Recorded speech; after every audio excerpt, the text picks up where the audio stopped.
ఇస్తున్నా, ఒకవేళ వాళ్ళకి దమ్ముంటే మా అడ్రస్ కూడా చెప్తాను నేను, కింద స్క్రోలింగ్ లో మా అడ్రస్ కూడా ఉంటది. ఈ లింక్ వాళ్ళకి షేర్ చేయండి మీరు. వాళ్ళకి దమ్ముంటే వచ్చి 100 మంది ఛానల్ వాళ్ళు ఒకవేళ దీన్ని టెలికాస్ట్ చేస్తే 100 మంది మీద కూడా దాడి చేస్తారేమో చూద్దాము. మీరైతే వాళ్ళకి షేర్ చేయండి. తప్పకుండా madam. Okay sir, thank you. Thank you madam, thank so much.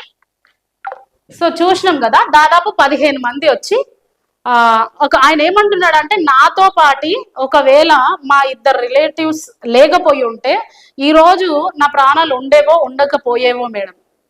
ప్రహరీ గోడ కట్టేటప్పుడు ఆయన అడిగింది ఏంటి, మన పిల్లలు అక్కడ చదువుకుంటున్నారు అంటే చిన్న పిల్లలందరూ మన వాళ్ళే, మన పిల్లలు అక్కడ చదువుకుంటున్నారు, ఈ ప్రహరీ గోడ మీరు కరెక్ట్ గా కట్టకపోతే దాని కింద పిల్లలు ఆడుకున్నప్పుడు ఎంత హైట్ ఉండొచ్చు, మామూలుగా ప్రహరీ గోడ ఇంత హైట్ ఉంటది, ఆ హైట్ లో ఒకవేళ పిల్లలు గోడ కిందకి వెళ్ళి ఆడుకున్నప్పుడు ఒకవేళ కూలిపోతే ఏం చేస్తారు? అప్పుడు వచ్చి అధికారులు సానుభూతి ప్రకటిస్తారా, లేకపోతే ఎంతో కొంత నష్టపరిహారం ఇస్తారా?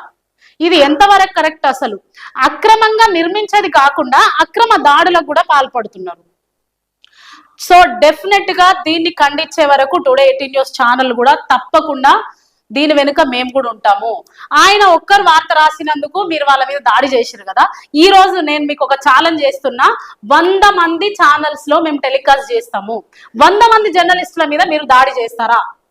సో ఇది నేను సవాల్ చేస్తున్నా మీకు. అక్కడున్న అధికార పార్టీ సర్పంచ్ కావచ్చు, ఎంపీటీసీలు కావచ్చు, కాంగ్రెస్ నాయకులు కావచ్చు, ఎవరైనా కావచ్చు, ప్రశ్నించడం మా హక్కు. అది మీరేం మాకు డబ్బులు ఇవ్వడం లేదు, జీతాలు ఇవ్వడం లేదు, ప్రభుత్వం మాకు ఏమి ఇస్తలేదు, అయినప్పటికీ మేమేం చేస్తున్నాం అంటే మా సొంత ఖర్చులు పెట్టుకొని మా కుటుంబాలను వదిలేసి మా టైం వేస్ట్ చేసుకొని ప్రజల కోసం మేము పోరాడుతున్నాం.